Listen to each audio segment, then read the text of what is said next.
औज़ु बिल्लाहि मिनश्शैतानिर्रजीम बिस्मिल्लाहिर्रहमानिर्रहीम। आज जो हम पढ़ेंगे वो सही मुस्लिम में नंबर 99 है इसका, और किताब का नाम है ईमान का बयान। इसमें हुज़ूर सल्लल्लाहु अलैहि वसल्लम और हज़रत जिब्राईल अलैहिस्सलाम के आपस में बातचीत का ज़िक्र है। अगर आप चाहें तो आप ख़ुद भी इसको पढ़ सकते हैं, मैंने आपको हवाला नंबर बता दिया है। हज़रत अबू हुरैरा रज़ी ताला अन्हा से रवायत है कि रसूलुल्लाह सल्लल्लाहु अलैहि वसल्लम ने फरमाया, मुझसे दीन के बारे में पूछ लो। सहाबाए कराम रज़ी ताला अन्हा आप सल्लल्लाहु अलैहि वसल्लम से इतने मरूब हुए कि सवाल ही ना कर सके। तब एक आदमी आया और आप सल्लल्लाहु अलैहि वसल्लम के दोनों घुटनों के करीब बैठ गया और फिर कहने लगा, ए अल्लाह के रसूल, इस्लाम क्या है? आपने फरमाया, तुम अल्लाह ताला के साथ किसी को शरीक ना ठहराओ, नमाज का एहतमाम करो, ज़कात और रमज़ान के बारे में रोज़े रखो। इसने कहा, आपने सच फरमाया। फिर पूछा, ए अल्लाह के रसूल, ईमान क्या है? आपने फरमाया, ये कि तुम अल्लाह और इसके फरिश्तों, इसकी किताब, क़यामत के रोज़, इससे मुलाकात और इसके रसूलों पर ईमान लाओ, मरने के बाद उठने पर ईमान लाओ और हर अमर की तकदीर पर ईमान लाओ। इसने कहा, आपने दुरुस्त फरमाया।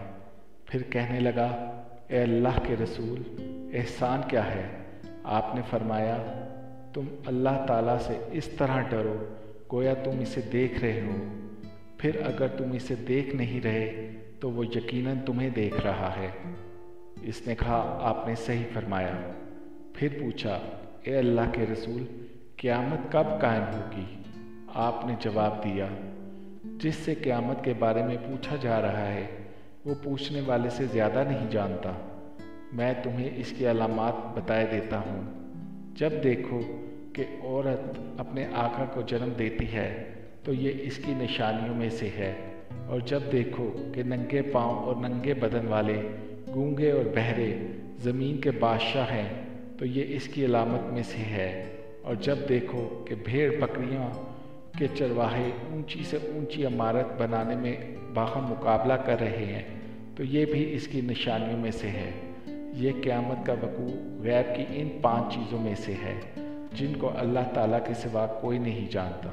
फिर आपने ये आयत पढ़ी जिसका तर्जुमा ये है, बेशक अल्लाह ही के पास क़यामत का इल्म है, वही बारिश बरसाता है, वही जानता है कि इरहाम माँओं के पेटों में क्या है, और हर कोई शख्स नहीं जानता कि वो आने वाले कल में क्या करेगा, और कोई शख्स नहीं जानता कि वो कहाँ किस ज़मीन में फौत होगा। यकीनन हम में से कोई भी नहीं जानता कि हमारी कब्र किस जगह पर होगी, अल्लाह ताला ही जाने। हज़रत अबू हुरैरा रज़ी ताला अन्हा ने कहा, फिर वो आदमी खड़ा हो गया और चला गया तो रसूलुल्लाह सल्लल्लाहु अलैहि वसल्लम ने फरमाया, इसे मेरे पास वापस लाओ। इसे तलाश किया गया तो वो सहाबाए कराम को ना मिला। रसूलुल्लाह सल्लल्लाहु अलैहि वसल्लम ने फरमाया, ये जबरील थे, इन्होंने चाहा कि तुम नहीं पूछ रहे तो तुम दीन सीख लो। इन्होंने आकर तुम्हारी तरफ से सवाल किया। सुभान अल्लाह। अल्लाह ताला हमारी मौत भी ईमान पर लाए और हमें दीन को समझने की अहलियत अता फरमाए। आमीन या रब्बुल आलमीन।